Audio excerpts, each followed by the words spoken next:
वज़ीर-ए-आज़म को एतमाद में ले सकता है। आप नहीं समझते कि जो प्लानिंग मिनिस्टर हैं एहसन इकबाल साहब, उनको उस तरह से यूटिलाइज़ नहीं किया जा रहा जिस तरह से वो कर सकते हैं, क्योंकि वो बड़े जेंटलमैन और बहुत ही ज़बरदस्त पढ़े लिखे शख्सियत हैं और वो काफ़ी अच्छी प्लानिंग कर सकते हैं। देखें, अभी एहसन इकबाल साहब भी यही शिकवा कर रहे थे कि 1100 कुछ अरब रुपए मांगे थे डेवलपमेंट के लिए, पीएसडीपी के लिए, तो उसको भी 1000 अरब कर दिया गया। बात यही है कि गवर्नमेंट के वज़रा जो है वो भी बेबस है और वो भी ये बात बता रहे हैं कि हमारे हेल्थ मिनिस्टर भी यही कह रहे थे कि जी पैसे ही नहीं है गवर्नमेंट के पास, तो हमने जो पैसे मांगे थे वो भी हमें नहीं मिले थे। तो गवर्नमेंट की स्पेस का इशू है कि गवर्नमेंट के पास स्पेस है नहीं। स्पेस कहाँ से आएगी? स्पेस तो आएगी या तो आपके टैक्सेशन से आएगी या फिर आपको एक्सपोर्ट्स के जरिए आएगी।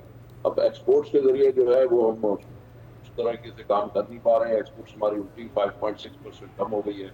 इसी तरीके से अगर लोकल देखें तो हम 800 अरब रुपए का टारगेट एफडीआर का मिस हो गया है और अगले साल जो उन्होंने टारगेट रखा है उसमें भी 482 अरब रुपए रखे हैं इन्होंने एनफोर्समेंट के जरिए। ओवरऑल जो 17% की इंक्रीज है, जो पिछली इकॉनमी में पीछे ही अगर आप उतने पैसे नहीं दे पाए हैं, 800 अरब रुपए से मिस कर गए हैं, तो अगला 2000 अरब रुपए आप कहाँ से देंगे? तो ये सारे जो है वो इसमें डिस्टॉर्शन है, मिसमैच है और इसमें स्ट्रक्चरल प्रॉब्लम है। दूसरी तरफ जो आप इसमें फिस्कल स्पेस की बात कर रहे थे थोड़ी देर पहले, तो 1000 अरब रुपए हम बिजली के शुबे में लॉस करते हैं और 1000 अरब रुपए हम एसओईस के लिए देते हैं। और ये जो अभी बजट अनाउंस होगा इसमें भी कुछ 450 अरब रुपए ये रख रहे हैं इसके लिए, एसओईस के लिए, जो सिख इंडस्ट्रीज हैं या सिख इदारे हैं उनको सपोर्ट करने के लिए। बात यह है कि ये 2000 अरब रुपए जिसका मैंने जिक्र किया बिजली का और एसओईस का, तो ये 7 अरब डॉलर बनते हैं। ये पैसे ज़ाहिर है कि टैक्स पेयर के पैसे हैं, इन पैसों को हमें बचाना चाहिए और इनकी सही यूटिलाइजेशन होनी चाहिए और जितने सिख इदारे हैं इनको प्राइवेटाइज करना चाहिए, इसलिए कि ना सिर्फ ये खजाने के ऊपर पहुंचे बल्कि पब्लिक को सर्विस भी नहीं दे रहे।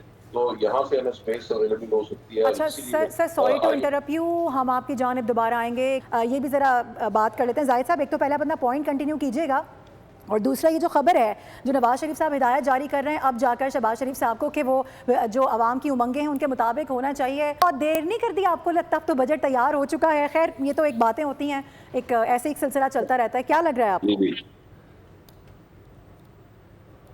जी, सबसे पहले तो मैं ताज़ियत करूंगा जो हमारे सेनेटर साहब की शहादत हुई है एक एक्सीडेंट में, अल्लाह ताला उन्हें जवारे रहमत को जगह दे।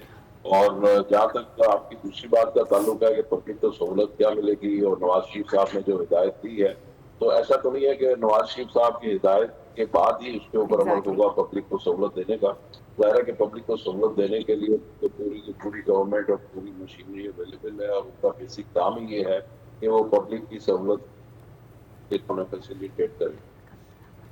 पर ज़ाहिर है कि हिदायत के बावजूद करना है।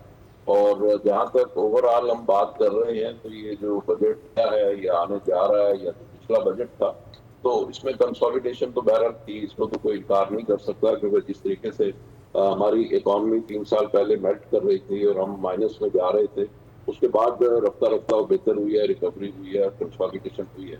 अब हमारी जो डिमांड थी गवर्नमेंट के साथ वो ये थी कि कंसोलिडेशन तो हो गई, अब हमें क्या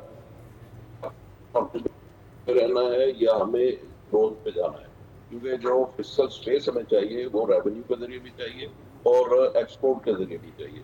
और वो फिस्कल स्पेस जो है वो जाहिर है कि इकोनॉमी का साइज बड़ा होने से मिलेगी, क्योंकि आपकी इस वक्त जो 452 बिलियन डॉलर की इकोनॉमी है जो भी नंबर आए हैं, और पिछले साल ये थी तो 407 अरब डॉलर की, तो इकोनॉमी में जो थोड़ी बहुत ग्रोथ हुई है तो इसको मजीद हमें 800,000 अरब डॉलर पे अगर लेके जाना है तो तभी लोगों को रोजगार मिलेगा, तभी हुकूमत भी दूर होगी, तो तभी लोगों की मुश्किलात भी दूर होगी और उसमें बेहतरी की तरफ आएंगी। और पाकिस्तान का जो ट्रेड डेफिसिट है जो इस वक्त तो 35 अरब डॉलर है, तो वो भी इसी तरीके से मैनेज होगा।